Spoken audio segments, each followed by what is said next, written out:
మనకి కిరణ్మయ్య గారు బెంగళూరు నుంచి లైన్లో ఉన్నారు, మాట్లాడదాం. హలో హలో కిరణ్మయ్య గారు, నమస్తే అండి.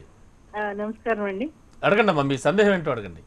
అది ఇప్పుడు వరకు మా ల్యాండ్ లో ఒక 2 acres ల్యాండ్ లో కెమికల్ ఫర్టిలైజర్స్, పెస్టిసైడ్స్ అవన్నీ వాడి ఫార్మింగ్ జరుగుతా ఉంది. కౌలుకి ఇచ్చేవాళ్ళం. మేము ఇప్పుడు విజయరామ్ గారిని స్ఫూర్తిగా తీసుకొని మారదాం అనుకుంటున్నాము. డెఫినెట్లీ అండి, డెఫినెట్లీ మీలాంటి వారందరూ మారాలి. అందుకే అదే మేము యాక్చువల్ గా వ్యవసాయం ఇప్పుడు దాకా చేసిన వాళ్ళం కాదు, కానీ ఆయన చూసి మాకు బాగా ఇంట్రెస్ట్ కలిగింది. ఎలా మారాలి, అసలు ఆ ల్యాండ్ ని ఎలా కన్వర్ట్ చేయాలి, చాలా డౌట్స్ ఉన్నాయి.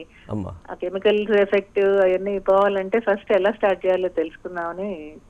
అమ్మా నమస్కారం. నమస్కారం అండి. అమ్మా, ఇంతవరకు మీకు వ్యవసాయ అనుభవం లేదంటున్నారు. వ్యవసాయ అనుభవం లేకపోతే ఈ ప్రకృతి వ్యవసాయం ఇంకా బాగా చేయగలుగుతారు. ఎందుకంటే ఎవరి మీద ఆధారపడక్కర్లేదు. తెలియకపోవటం వల్ల మీకు వేరే విషయాలు, వేరే పద్ధతులు ఇంకా తెలియకపోవటం వల్ల సూటిగా దీని వైపు ప్రయాణం చేస్తారు. చాలా సులువైన వ్యవసాయము ప్రకృతి వ్యవసాయము. ఈ సృష్టిలో ఏదైనా, ఈ ప్రపంచంలో ఏదైనా అతి తేలికైన పని ఏదైనా ఉందంటే అది పాలేకర విధానం ప్రకృతి వ్యవసాయమేనమ్మా. ఇంకా మీరు ఇప్పటి వరకు రసాయనాలతో నిండి ఉందంటున్నారు మీరు భూమిని. ఒక్క సంవత్సరంలో మీరు దాన్ని అధిగమించవచ్చు. ఆ విష రసాయనాలతో ఉన్న భూమిని మన జీవామృతం ద్వారా సుసంపన్నం చేయొచ్చమ్మా. మీరు పాలేకర విధానాన్ని 4 అంశాలని మీరు ఆచరించండి.